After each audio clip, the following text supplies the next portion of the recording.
भगवान श्रीकृष्णଙ୍କର 10ଟି ଅମୂଲ୍ୟ ଶିକ୍ଷା ନିଶ୍ଚିନ୍ତ ଶୁଣନ୍ତୁ। ଜୀବନରେ ଆଗକୁ ନିଶ୍ଚିନ୍ତ କାମରେ ଲାଗିବ। ଭଗବାନ ଶ୍ରୀକୃଷ୍ଣ କହିଛନ୍ତି, ଜୀବନରେ ଏମିତି କାହା ସହ ଭେଟ ହୋଇନଥାଏ, କାହାଠାରୁ କିଛି ନା କିଛି ଶିକ୍ଷା ମିଳିଥାଏ। ତେଣୁ ସେ ଶିକ୍ଷାକୁ ଗ୍ରହଣ କରନ୍ତୁ।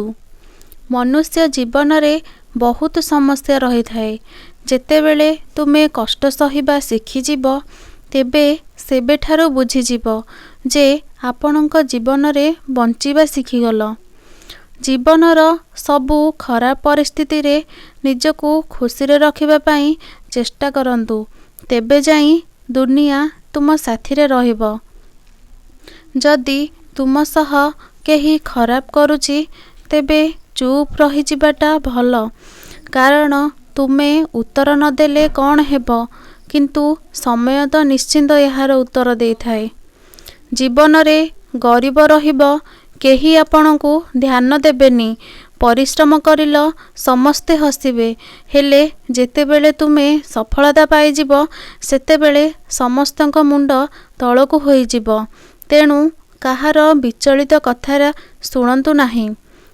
ଯେଉଁ ବ୍ୟକ୍ତି ଜୀବନରେ କେବେ ସେ ଗୁରୁ କରିନାହିଁ, ତେବେ ସେ ଜୀବନରେ କେବେ ଆଗେଇ ପାରିବ ନାହିଁ। ଜୀବନରେ ନିଶ୍ଚିନ୍ତ ଗୁରୁ କରନ୍ତୁ। ଜୀବନ ଏମିତି ଏକ ହିସାବ, ଯାହା ଅତୀତକୁ ଯାଇ ସୁଧାରି ହେବନି।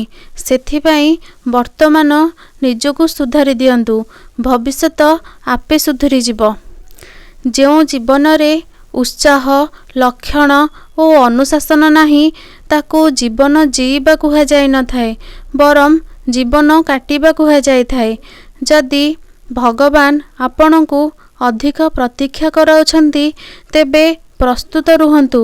ଆଗକୁ ଆପଣଙ୍କୁ ତା'ଠାରୁ ମଧ୍ୟ ଅଧିକ ପ୍ରଦାନ କରିବେ, ଯେତିକି ତୁମେ ଆଶା କରିଥିଲ।